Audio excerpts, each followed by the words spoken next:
Okay, welcome to High Cheese. Today is Friday, December 23rd, 2022. And this is our Christmas edition, our first Christmas edition. And I want to thank everyone for listening. And I want to go right to the Ukrainian grifter, Volodymyr Zelensky. He addressed Congress this week. And let me just go to a couple of clips that highlight his speech, and then we'll come back and discuss. And your support is crucial, not just to stand in such fight, but to get to the turning point to win on the battlefield. We have artillery. Yes. Thank you. We have it. Is it enough? Honestly, not really. It is just a matter of time when they will strike against your other allies. If we do not stop them now, we must do it. Ukraine never asked the American soldiers to fight on our land instead of us. I assure you that Ukrainian soldiers can perfectly operate American tanks and planes themselves. It's an investment in the global security and democracy that we handle in the most responsible way. Aye, what a grifter. Now, let me put this into context for everyone. We've given Ukraine over $100 billion in less than a year.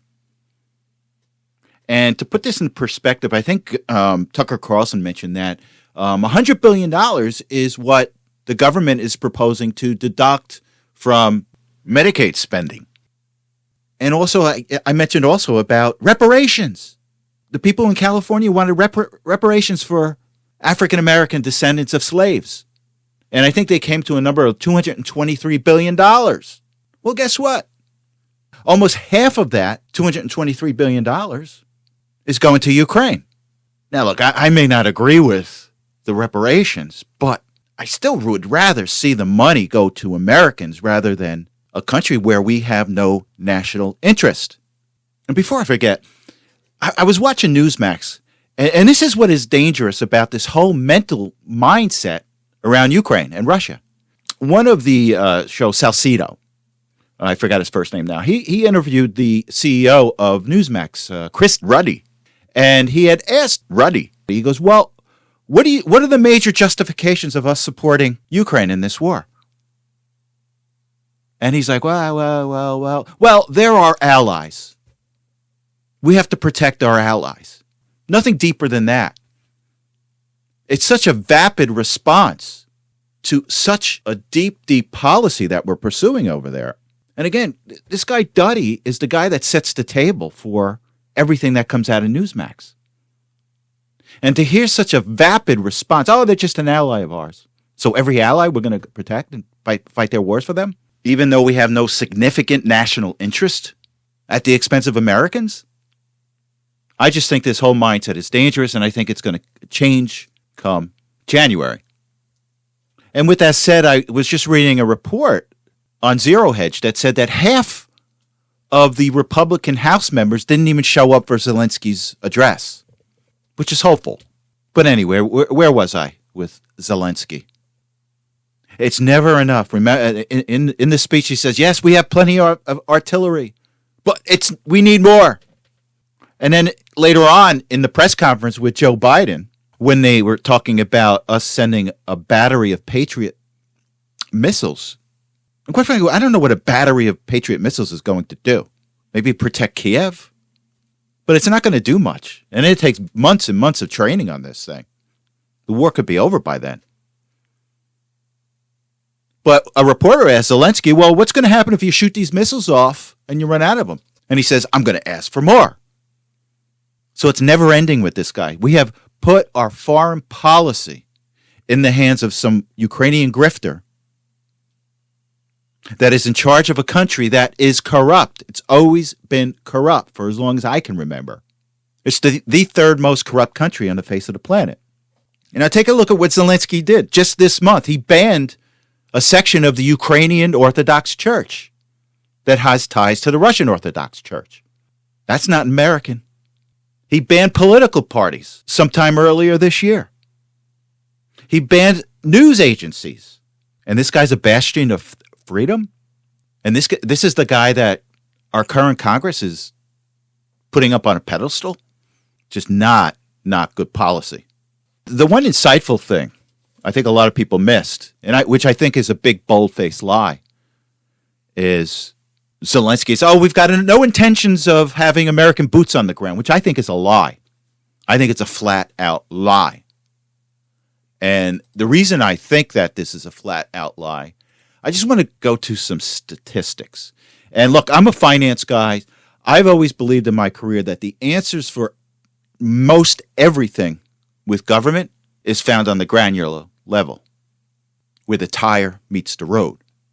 And I'm going to pull up some statistics from, it's a website called Statista. And I'm going to compare the armies of Russia with Ukraine. And they have total military personnel. And this is before, as of 2022. So this is going into the February. Total military personnel. Ukraine has 500,000 total military personnel. Active soldiers, 200,000. Reserve forces, 250,000. And paramilitary units, 50,000. Now, we all know that Ursula von der Leyen let the cat out of the bag when she said 100,000 Ukrainian soldiers were killed. So according to this, Ukrainians' active soldiers have been decimated by 50%. They've gone from 200,000 to 100,000. And this is according to the head of the EU, von der Leyen. Now, they have reserve forces of 250,000. They have paramilitary units of 50,000. But that's a significant loss of your active soldiers. Now, who knows how good their reserve forces are that are coming in. I remember earlier in the war, they showed people training with wooden rifles. But if this goes on for another year and there's another loss of 100,000 Ukrainian forces, it's going to leave them with nothing. And then what's going to happen? They can have all the military equipment in the world, but if they have no forces to use them or to fight, they're useless. And I think it's Zelensky's intention, if that happens, to try to draw American troops into the war, which I think this whole Patriot missile thing is a first step. So this is getting extremely dangerous. This is opposed to Russia. Russia's got a military that's about 3 times larger than Ukraine, which much more equipment. And you have to understand, I think it was less than 200,000 troops that they had surrounding. I think it was about 164,000, 170,000 troops that surrounded Ukraine before the war. And with 170,000 troops, they were able to annex 20% of the country. So you're telling me this is going good for Ukraine?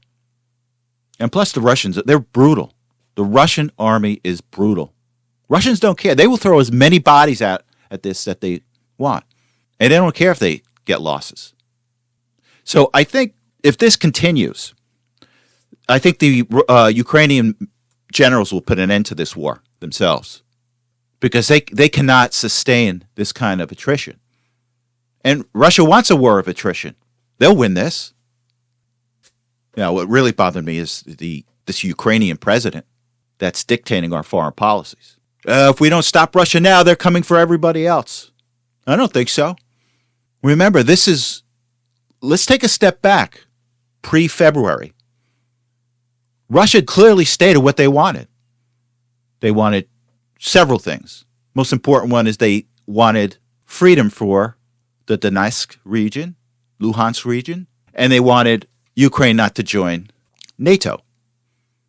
Because, look, I studied Russian histories, and I know what's going on here. After the fall of the Soviet Union, there was an implied agreement that NATO would not go after those satellite countries that were formerly part of the Soviet Union. The United States said, yeah. The West said, yeah. Well, they didn't do that. They kept on bringing these satellite countries into NATO, slowly getting closer and closer to the borders of Russia, and they didn't like it. We had the Cuban Missile Crisis in the 60s when Russia put missiles in Cuba, 90 miles from the U.S.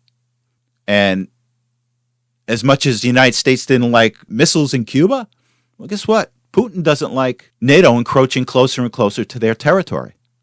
And this has always been a sticking point. And he always viewed Ukraine as a buffer zone. So that's all he wanted.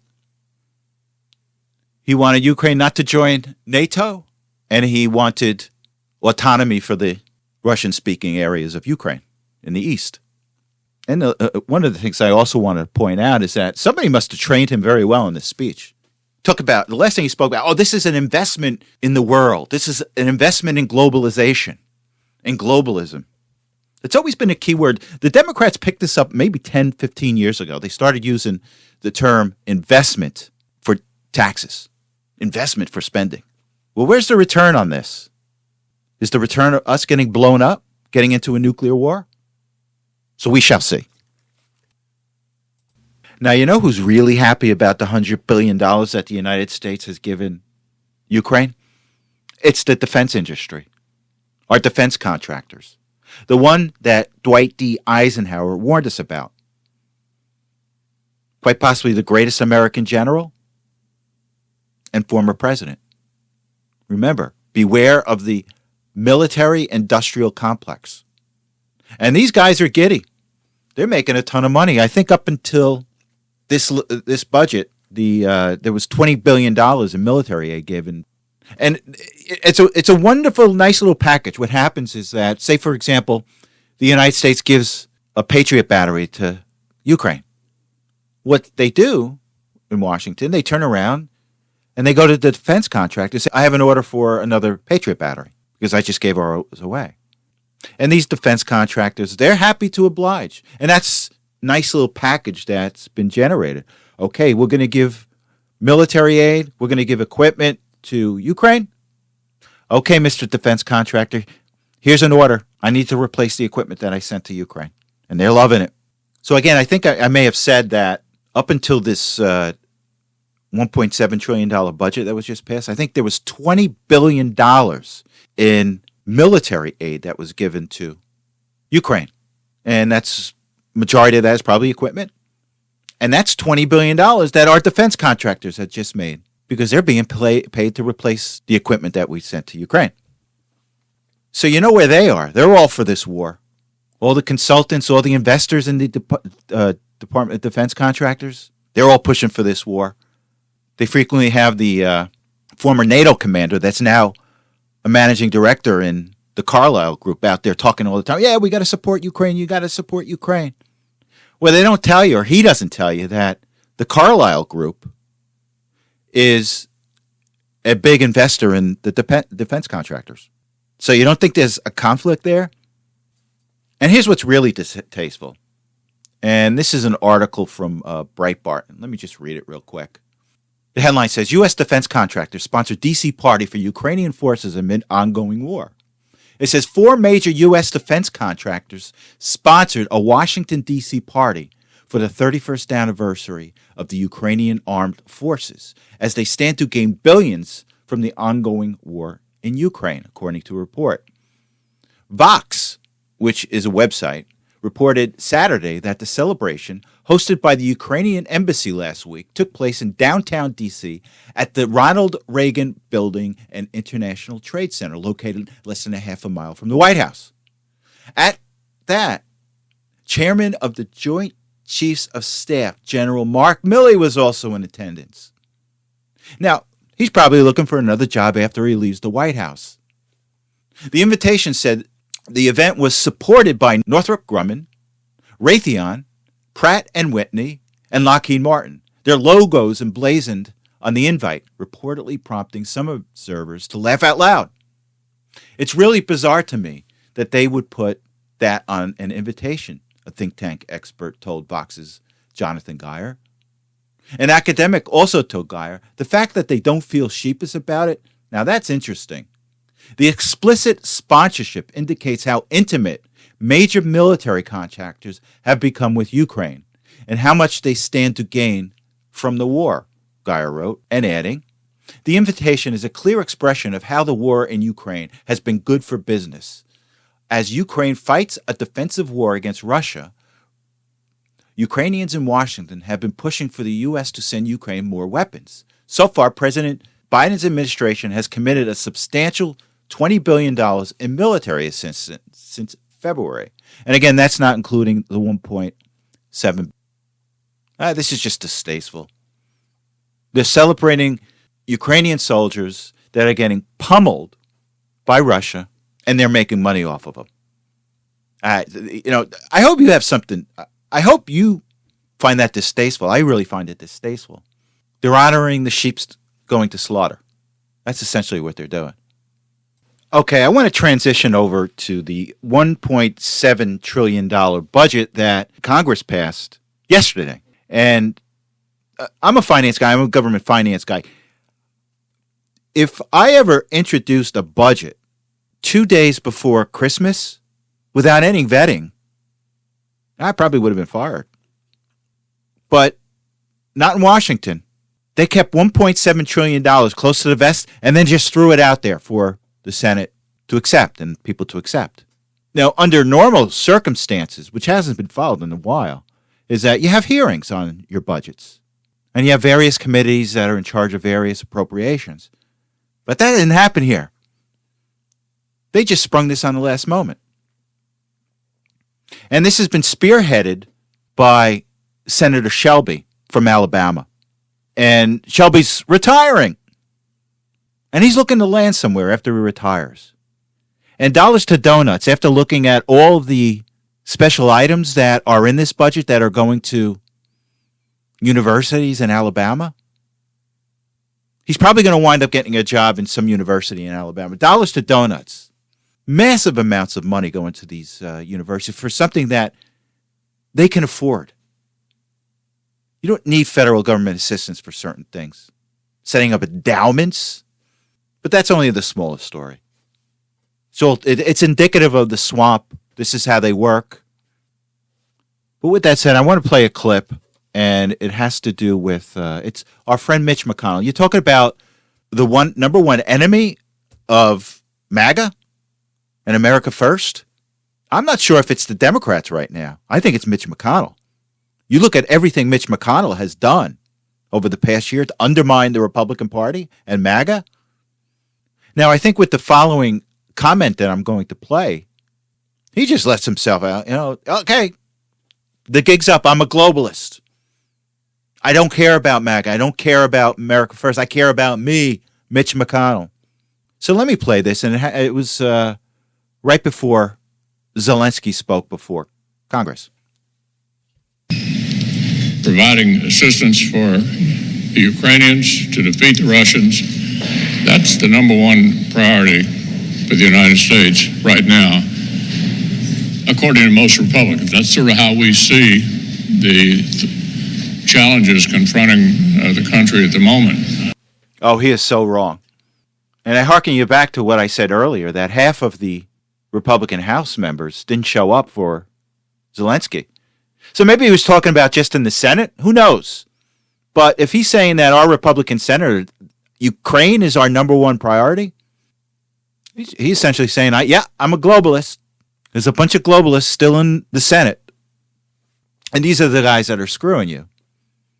So the Senate passed the $1.7 billion, and everybody was up in arms about it because this is something that the next Congress should take up, not this lame duck session. Because most of the spending that they're voting on is going to take place next year. And you would think that you should let the incoming Congress take care of that. But not Mitch McConnell, not the Democrats. They're going to stick it to MAGA. They're going to stick it to Donald Trump. And one of the things I just want to point out is that I read this in Zero Hedge. The $1.7 trillion budget includes $2.6 billion for the Department of Justice to go after Donald Trump. Think about that. $2.6 billion they appropriated to go after the former president of the United States. Think that's enough? Is this the Politburo? So Kevin McCarthy, who I think probably will wind up becoming Speaker of the House, he sent a warning message to the senators that voted for this. He goes, "You're not going to get anything from us in the House." Hopefully he'll stick to his guns on this. There were 18 Republican senators that voted for this, preventing a filibuster on this. Because if you get over 60 votes on something, it's filibuster proof. So we have Mitch McConnell, Susan Collins, Mitt Romney, Lindsey Graham, Murkowski, Cornyn, Boozman, Moran, Wicker, Tom Cotton, I'm surprised, Roy Blunt, Jim Inhofe, Rob Portman, and Richard Shelby. The last four are all retiring. So guarantee, if you take a look at those special items that are going to their states, you're going to find out where these senators are going to land as after they retire. Now, I want to just give you a quick refresher on the federal budget. This $1.7 trillion is only a small portion of the actual annual budget of the federal government. In reality, the federal government is probably anywhere between $5 and $6 trillion annually, because the budget is broken up into discretionary and non-discretionary items and mandatory items. Now, there are certain mandatory items that must be passed, which is like debt service and items like that. That's non-negotiable. You can't budget that. That has to be paid. And that runs to the tune of about $4 trillion a year, $4 or $5 trillion a year. And this $1.7 trillion is just the discretionary spending. So federal spending is not $1.7 trillion. It's more like $5 or $6 trillion because of the mandated spending. You know, anybody that calls themselves a freedom-loving American has to be concerned about the Twitter files. Now, we all know that the executives put their finger on the scale of the election, which is cheating, and that should be unacceptable, and there should be repercussions for that, and we'll find out when the Republicans take over Congress next year. Well, at least the House. But what I find even more dangerous is that our federal law enforcement and our intelligence agencies were actively involved with Twitter, making suggestions on who to ban, forcing them to come up with certain policies regarding banning individuals and organizations from Twitter, grooming them for the upcoming Hunter Biden laptop release.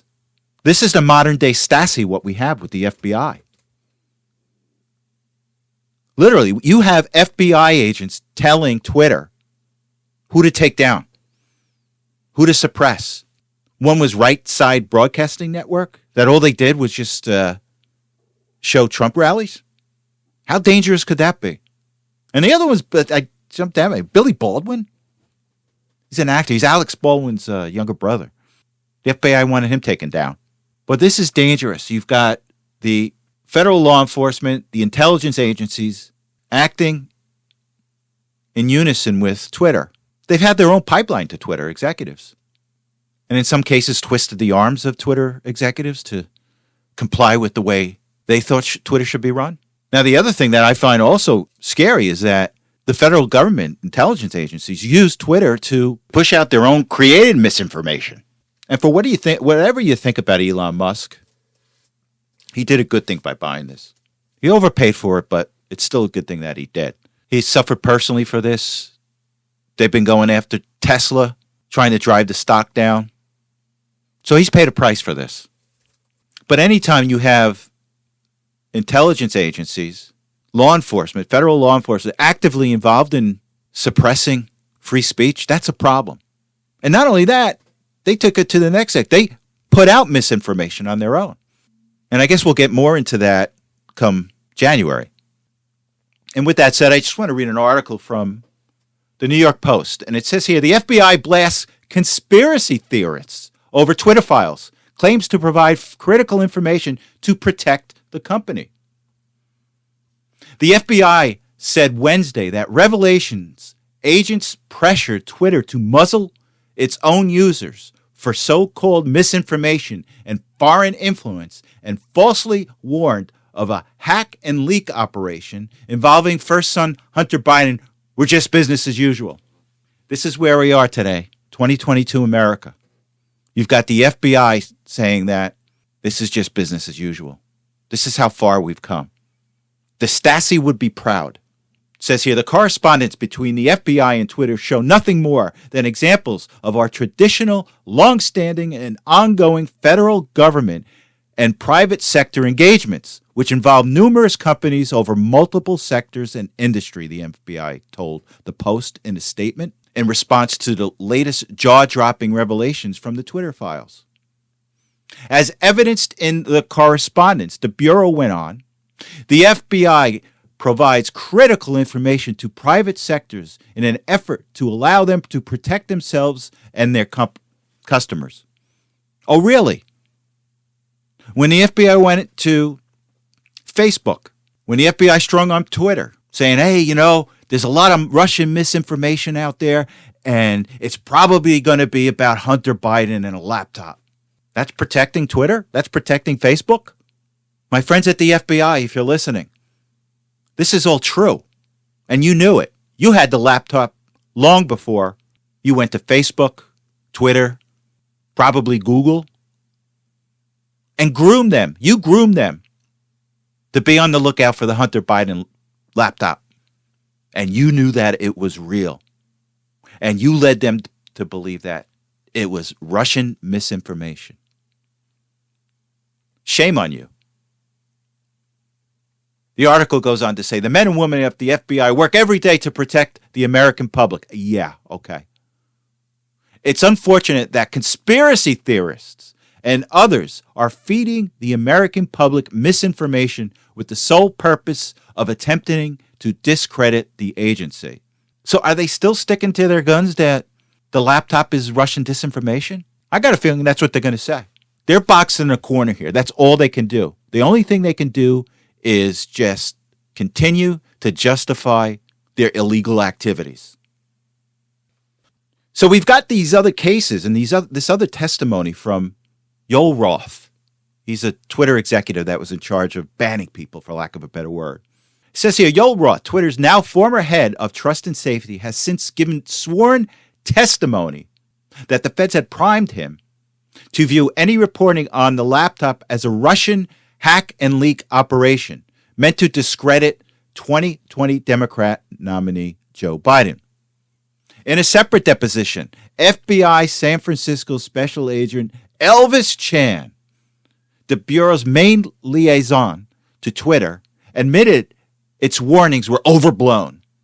And again, I just want to finish this article up. It said here, instead of chasing child sex predators or terrorists, Matt Taibbi tweeted. He was one of the reporters that released the Twitter files. So he says, instead of chasing child sex predators or terrorists, Taibbi tweeted on December 16th, the FBI has agents, lots of them, analyzing and mass flagging social media posts. Not as part of any criminal investigation, but as a permanent end in itself surveillance operation. People should not be okay with this. I'm not. You shouldn't be either. And the other thing I just found out is I think it was either Facebook or Google, one of them, has like 60 or 70 ex-CIA employees on their payrolls. What's that all about? So we shall see. Well, here's a shocker. The J6 committee sent a recommendation to the Department of Justice that they indict Donald Trump. And that's all I'm going to give to this fiasco, because it's just a political hit job. That's all this was. But just one thing I wanted to point out, one thing they said, the report further calls on congressional committees to consider creating a formal mechanism for evaluating whether to bar those individuals identified in this report under Section 3 of the 14th Amendment from holding future federal or state office. Now, does this mean they're trying to take things into their own hands? That they're trying to change the Constitution just to get at Donald Trump, which is totally insane. But that's what these people are about. They've got such a hatred for Donald Trump, it has made them all insane, including the J6 committee. So that's all I'm going to say about it. It's not worth my time. It's not worth your time. So continuing with Donald Trump and the insanity surrounding the Democrats with regards to Donald Trump, his taxes were released this week. And let me just give you a quick synopsis of his taxes. It says here, Trump paid a combined $1.1 million in federal income taxes in 2018 and 2019, a stark contrast to the $750 he paid in 2017 and zero in 2020. His taxable income in 2018 neared $23 million, which included $22 million in capital gains. The next year, he reported close to $3 million in taxable income with a capital gain of $9 million. However, in 2020, Trump reported losses of over $16 million, large enough to reduce his federal income tax bill to near zero. Okay, what's the big deal? He made money and he paid taxes. He had losses and he paid no taxes. So it's a big dud. It's a big dud. And the reason you know it's a big dud, no one's talking about it. You see nothing. Maybe they had one news cycle about it, but nothing much after that. But Trump would have been a great judo wrestler. He understands judo. He understands the art of blowback, the art of taking all the energy from your enemy and just reflecting it right back into their face. And with that said, I'm going to play a clip from Donald Trump in response to the taxes. This precedent must now be applied to the corrupt Democrats themselves. The new Republican House should immediately obtain the financial records of Joe Biden and his entire criminal enterprise, because that's exactly what it is. Biden is a corrupt politician who spent years selling out America all over the world, including to communist China. Just take a look at his accounts, take a look at all of his homes, and take a look at what his son, Hunter, has contributed to the family. The American public deserves to know the truth. We should also get to the bottom line on how Biden, on a salary of a U.S. senator, was able to buy one mansion after another, all these different locations. When I'm president, we will expose the Washington cartel and we will make America great again. Okay, let's take a look at some recent polls regarding Trump versus Biden and Trump versus DeSantis. And look, I'm not knocking DeSantis on this. I think DeSantis is a great candidate. And if he happens to run against Trump in the primary and he wins, he's got 100% of my support. But I just don't think it's time for him right now. I think it's Trump's time. He got cheated, and he deserves another 4 years. So, you know, all this spinning that the media is telling about, Trump's finished, Trump stinks, Trump is terrible, Trump's done, it flies in the face of polls that have come out recently from their polls. So let me just read a couple of polls here. General election, Harvard poll, Trump +5 over Biden. General election, Trump versus Harris, Trump +6 over Harris. The 2024 Republican presidential nomination. It's a Harvard poll, Trump +23 over DeSantis. Let's take a look at a poll from Monday, December 19th. This is from Signal, a Republican pollster. 2024 Republican presidential nomination, Trump +5. So this has really got to be killing the Democrats and the media. You look at what they've done to this man, and you look at his resilience, you wonder why Americans love the guy. It's pure American to be as resilient as Donald Trump. I'm not taking away from DeSantis. I love the guy, but barring any surprises, this is Trump's nomination. So we shall see. Okay, let me give you a quick update on Title 42. And it was set to expire on December 21st. However, Supreme Court Judge John Roberts has extended the stay. Now, this case has made it to the Supreme Court, and I guess they're going to decide whether they should take it and whether they will litigate it. So that's what we're looking for. I think Roberts wants to expedite this as quickly as possible, so we'll see what happens. All right, let's go to my loser of the week. And my loser of the week are two people. They work for the same company. And with that said, let's go to my loser of the week. And my loser of the week for the week ending Friday, December 23rd, 2022 is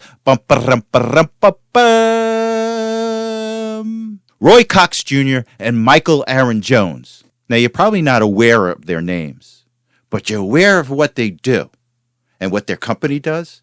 You ever get those annoying robocalls about car warranties? You know, I would get like 5 or 6 a day, at least. Well, Roy Cox Jr. and Michael Aaron Jones, they ran a company called Sumco Panama, and they sent out more than 5 billion illegal robocalls to more than 500 million phone numbers during a 3-month span in 2021, using pre-recorded voice calls to press consumers to speak to a warranty specialist about extending or reinstating their car's warranty. And believe it or not, they were fined $300 million by the FCC. The federal government finally did something decent. They fined both of them a total of $300 million, which is a record from the FCC. So, Mr. Cox Jr. and Mr. Jones, God, you guys were so annoying. What your company did was so annoying. And I know there were bigger fish to fry, but you guys deserve this. You guys were just so annoying.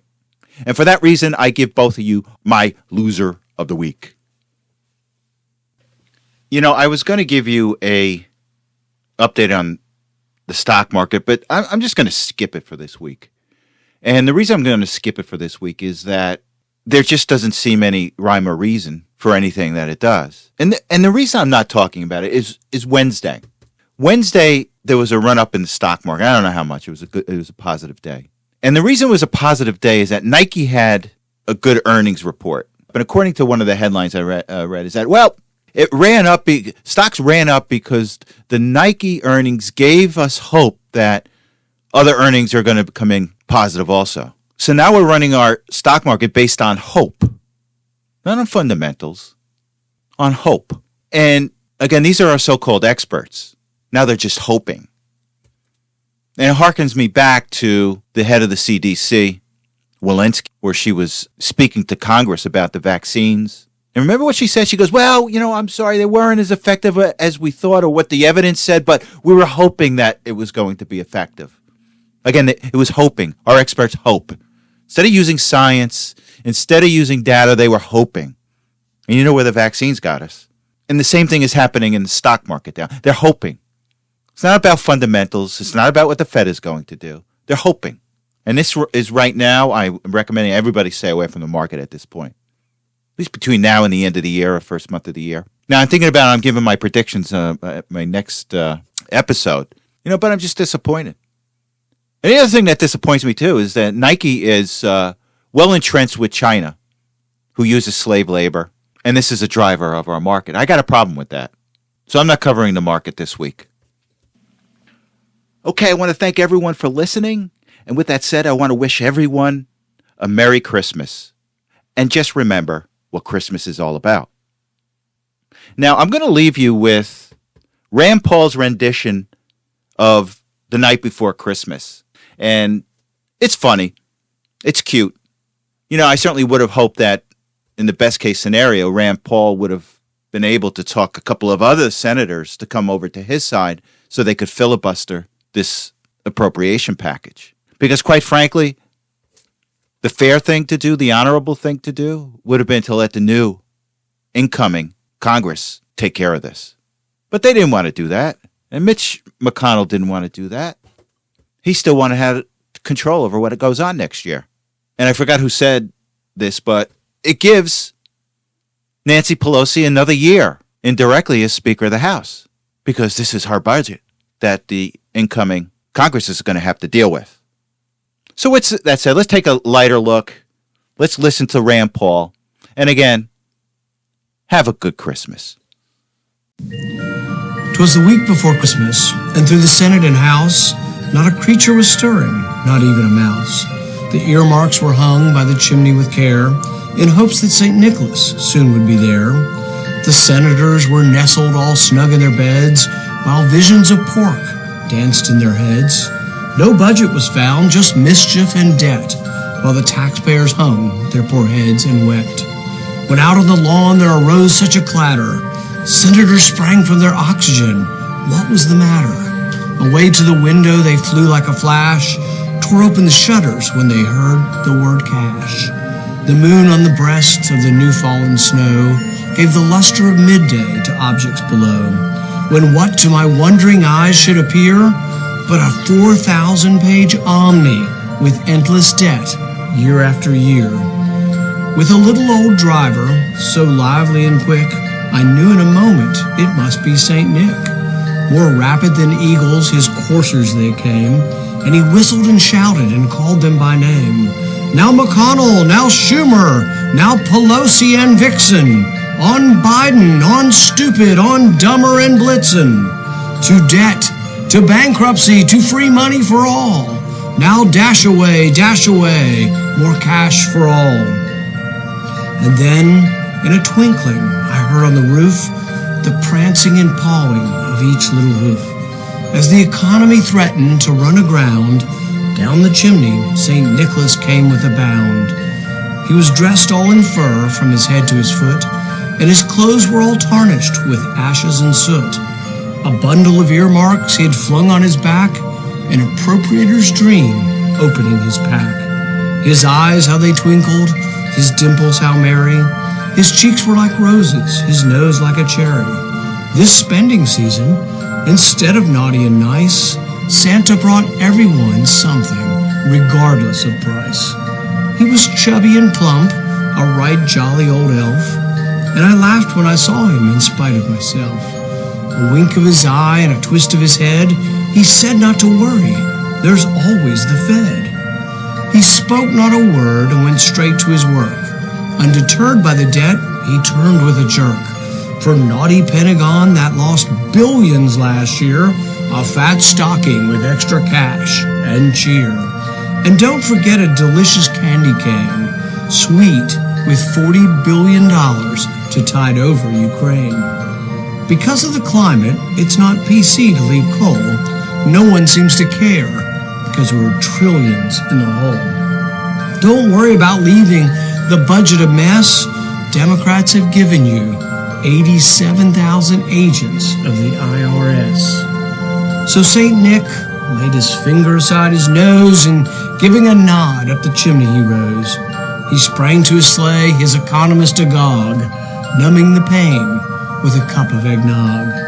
Up and away through the countries in tatters, free stuff for all, sky-high prices don't matter. His last words as the wind lifted his sleigh, if people lack money, just print, it's okay. But I heard him exclaim, ere he drove out of sight, happy bankruptcy to all, and to all a good night.